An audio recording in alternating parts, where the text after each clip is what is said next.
think let's just go into the metaphysics of this being, just so that you could have a better understanding of what it is. So God is a being that exists outside of existence. So that is something that we don't really have a language to define, but He is the being that possesses existence. And so when He created the world, or when He began to create, He created in a singular utterance. And that singular utterance, that single word, where John speaks about in the beginning was the Word was with God, and the Word was God. That word, it means an expression, an utterance, which carries the meaning of the one who said it. So when God created, He created a singular utterance. The one, what could you call it? The one principle that God was to use for creation is this utterance, and that principle is in physical or practical terms is existence. So God's expression of creation is existence. So God gave out existence, but He didn't just give it out. He made it into a person, and He made it conscious. Right. So existence came into being. He was born, and being the expression of God, he then has all the power of God, right? Which is existence. He's got the power to bring anything into existence. Which is why it said in the beginning was the Word was with God, and the Word was God, right? Because He was made to be God. But what would truly define the Father and Son is not the power or the work, it's the connection between the two.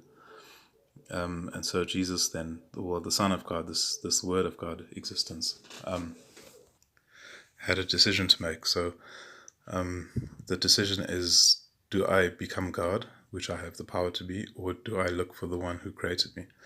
So if you have a child, your child is born out of material that comes from your own body. So that child is an expression of yourself, in a sense. And so this being, he had the wisdom to look for God as a father, not to become God. So that's why I said he has wisdom. The fear of God is the beginning of wisdom.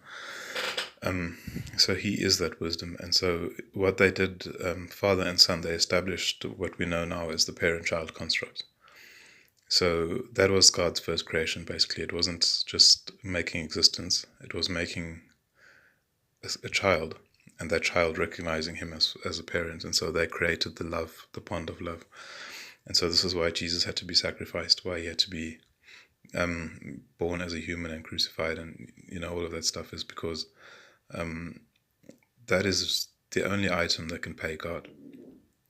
I mean, nothing can pay God since He made everything, but the one thing that proves who He is His Son, and the proof of that is in that first wisdom, which was to seek your Father or seek your Creator rather than applying your own abilities. And so that parent-child construct was the first creation of God, and it became the only thing that can pay God.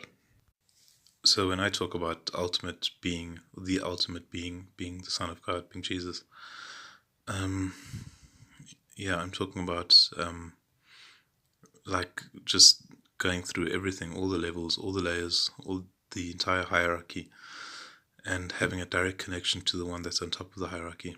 That's the absolute pinnacle of being. And I met Him as a man standing on a mountain. And if we talk about His Spirit entering me or inhabiting me, I am, my actual life, who I really am, is actually with Him in that mountain. So what I am now is like, call it an avatar,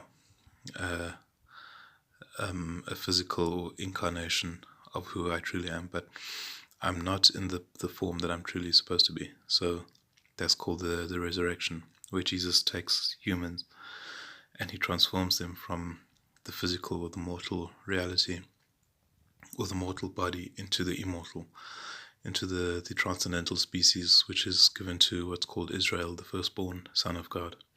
So when Jesus comes, His intention is to raise up the true children of God into the transcendental species that He's going to promote them into, and then show them off to the whole world as, these are the sons of God, these are the children of God, and that's what's called the resurrection.